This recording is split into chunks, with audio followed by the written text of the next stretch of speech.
Welcome to GetawayGeese. We are Stu and Jane, and with Harry, our Ford custom auto camper, we share our adventures.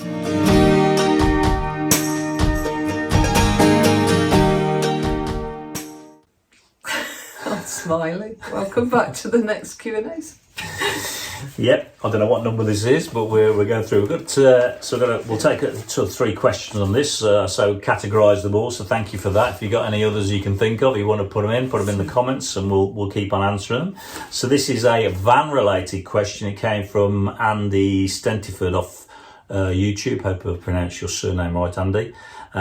Steps, awnings, shower points, LPG. Might be useful to feature around your opinion on whether they would be worth it. So let's take each one of those. Steps. Well, that's interesting. We've just had a electric step fitted. We didn't need a step, and we've actually got like a small little step we could put out. But you're never going to do that when you're parked up somewhere. So and it is quite a step, isn't it? So, the Ford is a bit higher up than most, actually, and it didn't bother us. But obviously, with my back, and etc., it's just a bit easier. He really wants to say, and my knees, and Jane's knees. And my knees. We're always Jane's always goes down sideways, so it's a bit of an interesting exit out of the van. Like Granny used to do. So we have had steps, and actually we did it, and we can't make a huge difference. And it's electrical step, and if you leave it out and you forget and you drive off, it'll automatically shut itself. So I think for me, it's one of those options. I think I'd have awnings. Debatable on this one. I think if you're on sites, absolutely you should have an awning. You've got to decide between a wind out type Fiamma fixed awning, or maybe if you've got kids, you might have a drive away awning where they sit in the tent, so I can see useful for that. We've got our roll out awning on the driver's side. In hindsight, I'd have had it on the passenger's side. But I disagree to that, and you've seen that in several videos, and that's because I've also got a sail with the is it like the figure 8 ring, whatever they call it, the C rail, is it? So we put that out at times. I enjoy putting that out. It's relatively fast to deploy. So maybe we'll use it more when we go to Europe. And I think that's the thing. So I think have a think about it. If you've got kids, do you want a driveway awning? Or you're on site, so you're wild camping. If you're wild camping, you might not use it as much. We tend not to use it a lot, but I think we will when we go into Europe when it's hot and you want some shade. So I think you just work your way through those thought processes. Shower points. We haven't got one in the van. No. Simple as that. And obviously, do you have one? Well, it uses a lot of water. You've got to be careful. You sit there with the water. I think if you've got a dog or a pet, I can see the absolute use for that. Or you walk in with your feet, maybe. I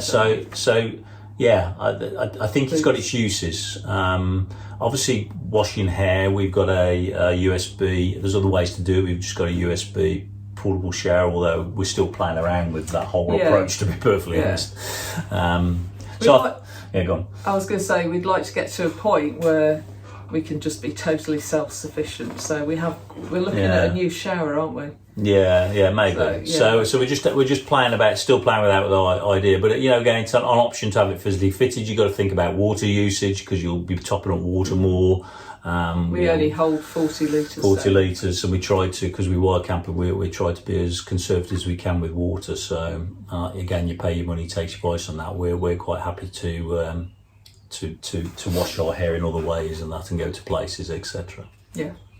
LPG. Again, a bit of a debatable one. We converted from camping gas to a onboard LPG, a refillable LPG. That's been good. It has been cheap, hasn't it? There's always the fear in the press about LPG, and it's gradually disappearing. I don't know. Maybe if you're asking that question 2 or 3 years' time, I'll be saying, no, you don't need LPG, but we need LPG to cook. Or you might be saying, it's been fine, then you don't just say no. It's interesting. Some people are going back to camping gas. We had problems getting hold of camping gas. I think it's difficult to say the right answer right now. We need LPG. Our LPG system is good because it only does the cooking. It's not heating. And it does last us. We had three top-ups in a 9-week in Ireland trip. in a 9-week trip.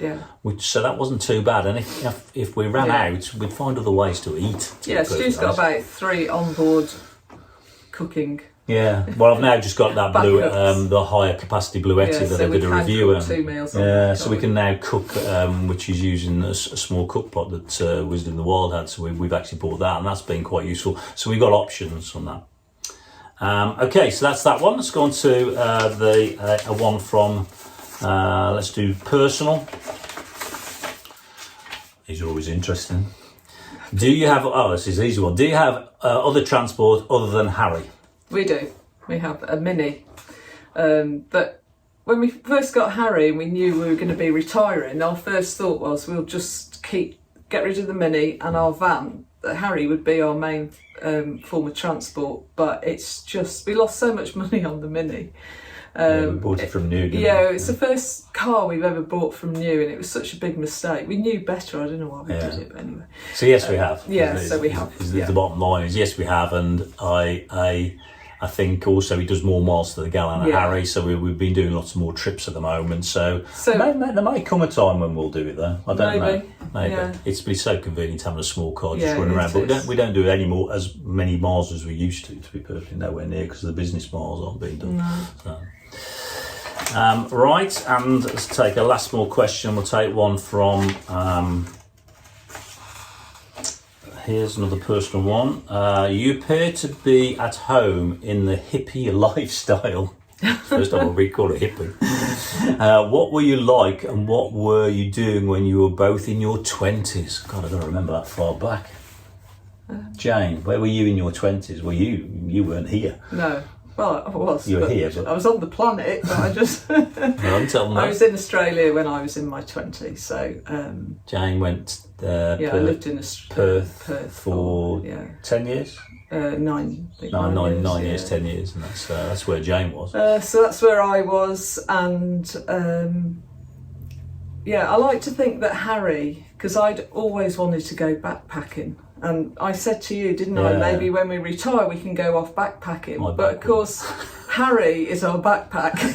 my back wouldn't take a pack. Mine. So now we're like of an age where we couldn't carry a bloody backpack around. Yeah. So Harry is our backpack. It's backpack for the elderly. And if you want us to wear more hippie clothes, let us know and we'll see what we can do. So in my 20s I was in Australia. You were. Well, I was in the UK here, so we were both on our first marriages. We sound like serial marriage people, but we're not. I was sort of 20, I was working in engineering at GKN in drop forging, which I loved, and we were just about to have our first child, with my first wife. So, and my current wife is next to me. Nobody's current. Scoop. I was with the previous wife the other week. We went shopping. They're best of friends. Weird. Okay, I think that's enough. Yeah. I'm sharing that. We'll see you in the next Q&A video. Thank you.